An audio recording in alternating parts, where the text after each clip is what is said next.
मोर्चों पर बिहार की स्थिति आज क्या है?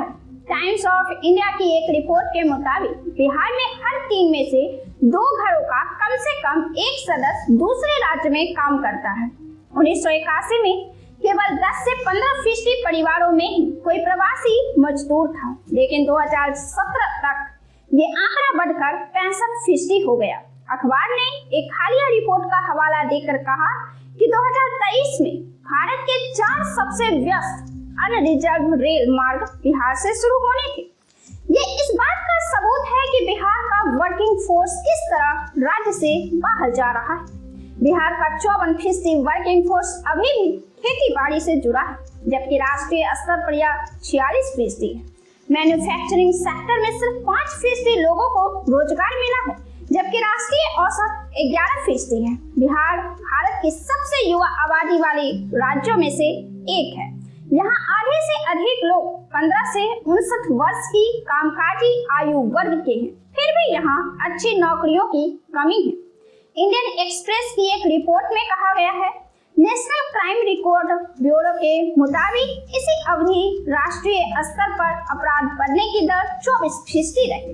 2022 की तुलना में 2023 में बिहार में अपराध में 1.63% की बढ़ोतरी हुई। 2023 में बिहार में हत्या के 2862 मामले दर्ज हुए। उत्तर प्रदेश में दर्ज 3026 हत्या के मामलों के बाद ये देश में दूसरा बड़ा आंकड़ा है।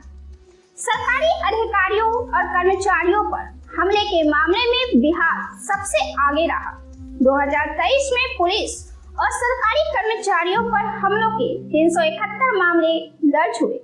अगर बिहार एक देश होता तो यह लाइबेरिया से भी गरीब और दुनिया का 12वां सबसे गरीब देश होता। कुल सरकारी खर्च बिहार राज्य की जीडीपी का 34% है, जो राष्ट्रीय औसत से लगभग दोगुना है। आधा खर्च सामाजिक योजनाओं पर जाता है। भारत की प्रति व्यक्ति आय 1.89 लाख रुपये को पार कर गई है, लेकिन बिहार की राष्ट्रीय औसत के 1/3 से भी कम, लगभग 60,000 रुपये है। नीतीश कुमार की जीत एक ग्लोबल ट्रेंड को दिखाती है, जहां विकसित लोकतंत्रों में लोग सत्तारूढ़ नेताओं के प्रति शत्रुता दिखा रहे हैं, वहीं विकासशील देशों में उल्टा हो रहा है। बिहार में 2021 में हर 1 लाख लोगों पर सिर्फ 8 कॉलेज थे, जो राष्ट्रीय औसत का 1/4 हिस्सा है। मैन्युफैक्चरिंग सेक्टर में सिर्फ 6% लोग काम करते हैं और शहरी महिलाओं की श्रम भागीदारी दर सिर्फ 16% है। 2001 से 2011 के बीच बिहार से 90 लाख लोग पलायन कर चुके हैं। भारत ने पिछले 14 वर्षों से जनगणना नहीं कराई है, लेकिन इस तथ्य को देखते हुए कि पिछले 3 दशकों में बिहार की राष्ट्रीय अर्थव्यवस्था में हिस्सेदारी और घट गई है, यह मानना ठीक हो सकता है। बिहार अब भी बड़ी संख्या में श्रमिक खो रहा है। बिहार में असामान्य डेमोग्राफिक पैटर्न दिखाता है।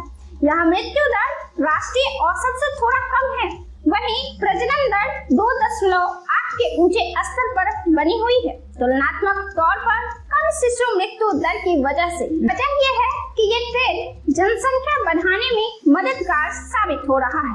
इससे राज्य के संसाधनों और सार्वजनिक सेवाओं पर और दबाव पड़ रहा है।